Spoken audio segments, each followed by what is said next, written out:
and withdraw Article 50, the process of leaving the European Union?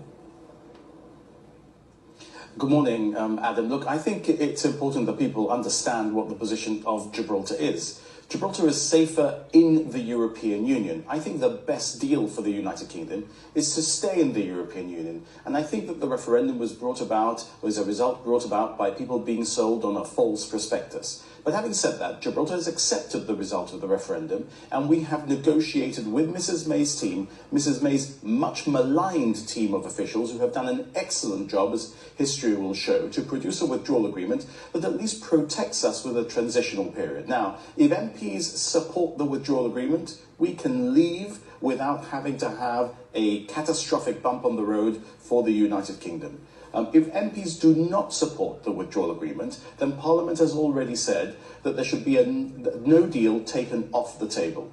The Europeans are also a part of the negotiation of how you take no deal off the table. We've seen the reaction of the President of the European Council yesterday. We can anticipate what the reaction of the rest of the European leaders will be today. And therefore, if on Tuesday MPs do not back the withdrawal agreement, the only way for the United Kingdom to take back control of the Brexit process is to revoke the Article 50 notification, even if you then seek to continue the process of Brexit. But you see, the European Union said, we won't even start negotiating withdrawal with you until you give the Article 50 notice. Well, now we've seen all their cards. Let's revoke and let's slowly determine for ourselves, as a nation, together, what we want to do in the future. I would still advocate remaining. Even if you advocate leaving, this may be the best way to engineer how the United Kingdom leaves in the future.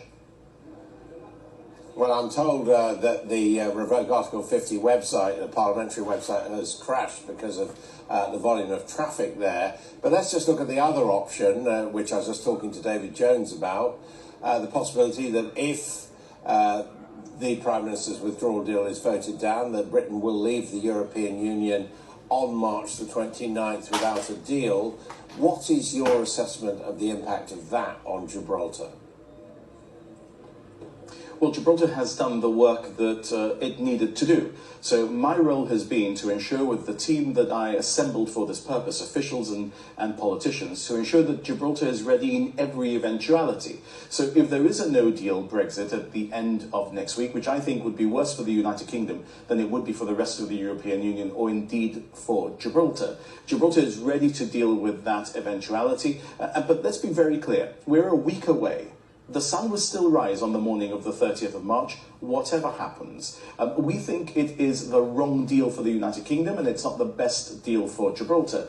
But the catastrophe will not manifest itself the morning after with people lying on the streets. We have to manage the hyperbole here now. We have a responsibility also to be realistic about all the options, but without losing sight of the fact that the representative of the British people in the British Parliament have ruled out a no-deal Brexit, and therefore the United Kingdom can by statutory instrument change that, and the Europeans may agree to an extension, and if they don't, a revocation deals with that also, because unilaterally the United Kingdom can then take back control. But in the course of doing your preparation work, I just want to ask you again, not necessarily catastrophe on the 30th of March, but what you actually think the practical consequences for Gibraltar and its economy will be of a no-deal Brexit.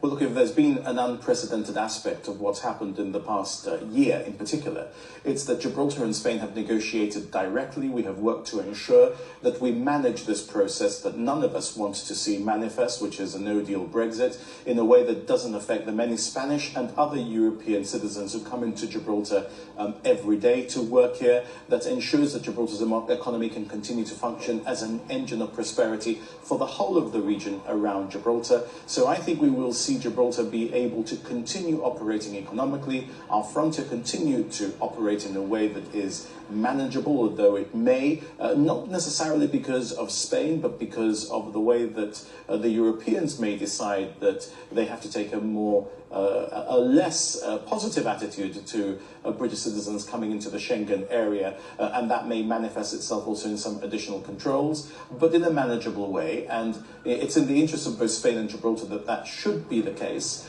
We have to ensure that is the case the morning after the night before, on the 29th, the United Kingdom crashes out of the European Union and takes Gibraltar with it.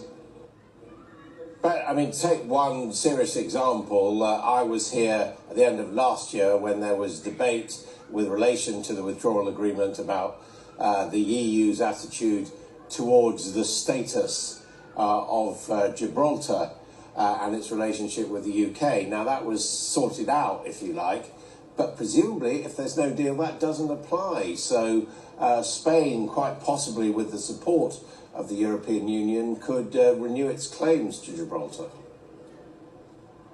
Well, look, I don't expect Spain not to renew or continue its claims to Gibraltar, however much I might wish that they would come into the 21st century. But not with EU backing. That anything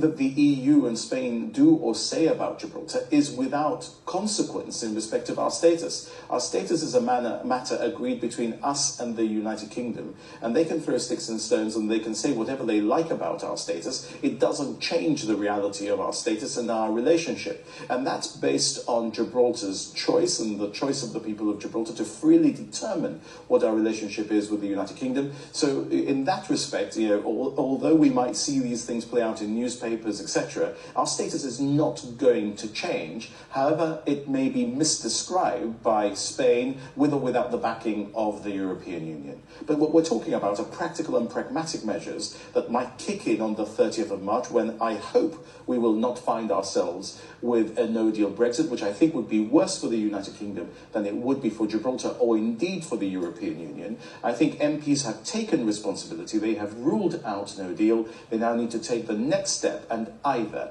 determine that they support Mrs May's withdrawal agreement, which I support, although I don't want to leave the European Union, but if we're going to leave, this is the mechanism by which to leave it in a managed way, or they need to make a decision with the executive to revoke the Article 50 notification, even if we're still embarked in a process of Brexit, which we are then able to manage in a different and more coherent way. Okay, Mr Picardo, thank you very much indeed for joining us from Gibraltar, the First Minister there. You're watching All Out Politics. Coming up next, what do members